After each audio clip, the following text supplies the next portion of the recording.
నవ్యాంధ్రలో మరో నూతన అధ్యాయం ప్రారంభమైంది. అమరావతి నుంచే పాలన సాగించాలన్న సంకల్పాన్ని ముఖ్యమంత్రి చంద్రబాబు 2 ఏళ్ల కాలంలోనే సాకారం చేసుకున్నారు. వెలగపూడిలోని తాత్కాలిక సచివాలయంలో 4 శాఖలు ప్రవేశించాయి.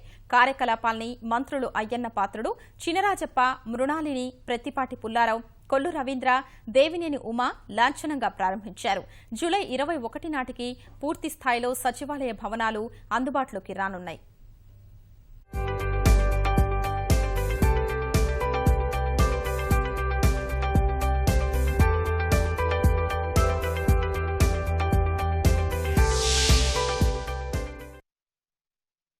ఉమ్మడి రాజధానిగా హైదరాబాద్ 10 ఏళ్లు ఉన్నప్పటికీ స్వరాష్ట్రం నుంచే పాలన కొనసాగిస్తేనే ప్రజలకు మరింత మెరుగైన సేవలు అందుతాయని భావించిన ప్రభుత్వం ఆ దిశగా కీలక అడుగు వేసింది.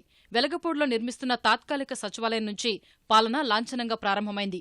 మధ్యాహ్నం 2:59 వేద మంత్రోచ్చరణల మధ్య పంచాయతీరాజ్, గ్రామీణాభివృద్ధి, కార్మిక ఉపాధి కల్పన, గృహ నిర్మాణ, వైద్య ఆరోగ్య శాఖలు వెలగపూడిలోని తాత్కాలిక సచివాలయంలో ప్రవేశించాయి. హైదరాబాద్ సహా రాష్ట్ర వ్యాప్తంగా తరలివచ్చిన ఉద్యోగుల సమక్షంలో మంత్రి అయ్యన్న పాత్రుడు తన శాఖ పంచాయతీరాజ్ కార్యకలాపాలు ప్రారంభించారు.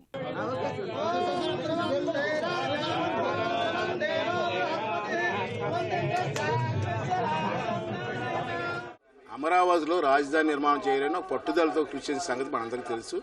ఇది ఒక చరిత్ర. మంచి రాజధాని నిర్మాణం చేయాలి, ప్రపంచంలో ఎక్కడ రాజధాని చేయాలన్న ఆలోచన విధానం.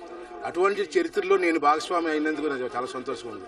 రెండోది ఏంటంటే, రాజధాని పూర్తయిన తర్వాత, బిల్డింగ్ పూర్తయిన తర్వాత గృహప్రవేశం మా డిపార్ట్మెంట్ ఫస్ట్ చేయడం. నేను మంత్రిగా ఉన్న డిపార్ట్మెంట్ ఫస్ట్ చేశారు. అది ఒక రికార్డుగా నేను భావిస్తాను. 35 సంవత్సరాల రాజకీయాల్లో ఇది అరుదైన అవకాశంగా నేను భావిస్తాను, అరుదైన అదృష్టంగా నేను భావిస్తాను. అంటే దృష్టిలో పెట్టుకుని రాబోయే 3 సంవత్సరాలు కష్టపడి మా డిపార్ట్మెంట్ని, ఈ రాష్ట్రాన్ని అభివృద్ధి చేయడం కోసం తప్పనిసరిగా ప్రయత్నం చేస్తాను. గృహ నిర్మాణం, గ్రామీణాభివృద్ధి కార్యాలయాల్లో పూజలు నిర్వహించిన ఆ శాఖ మంత్రి కిమిడి మృణాలిని దస్త్రాలపై సంతకాలు చేసి పాలన మొదలుపెట్టారు.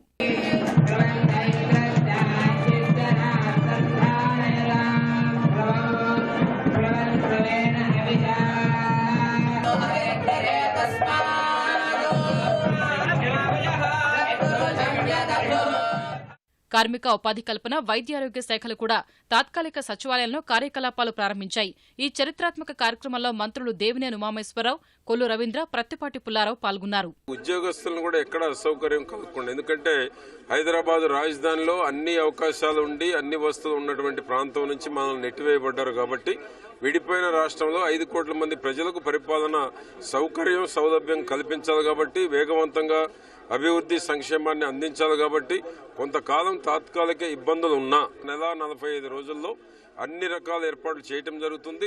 ఉద్యోగస్తులు కూడా ఉన్న ప్రాంత రైతులు కానీ, గృహస్థులు కానీ తక్కువ రేట్లకే మరి ఇంటి అద్దెలు కూడా ఉండే విధంగా, ప్లస్ ఇళ్లు అందుబాటులో తెచ్చే విధంగా కూడా అన్ని విధాలుగా కూడా సహకరిస్తారు. అందరం మంత్రులు కూడా కొద్ది రోజుల్లో రాబోతాం.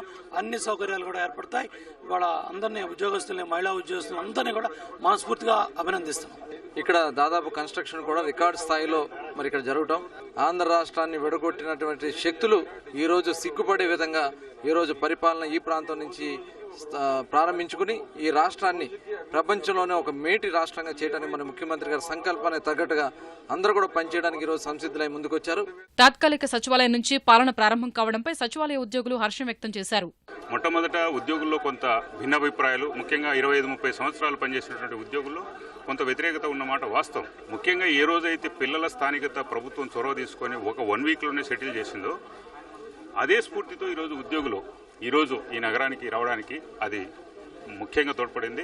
సచివాలయ ఉద్యోగులు అంటే పరిపాలనలో గుండెకాయలంటది. పాలసీ మేకింగ్ సెంటర్లో డెఫినెట్గా ఇక చరిత్రను పునర్నిర్మించడంలో, చరిత్రను సృష్టించడంలో ఉద్యోగులకు ముందుంటారు. 130 రోజుల్లో సిద్ధమైన సచివాలయంలోని 5వ భవనంలో పంచాయతీరాజ్, కార్మిక ఉపాధి కల్పన, గృహ నిర్మాణ, వైద్యారోగ్య శాఖలు కార్యకలాపాలు సాగించనున్నాయి.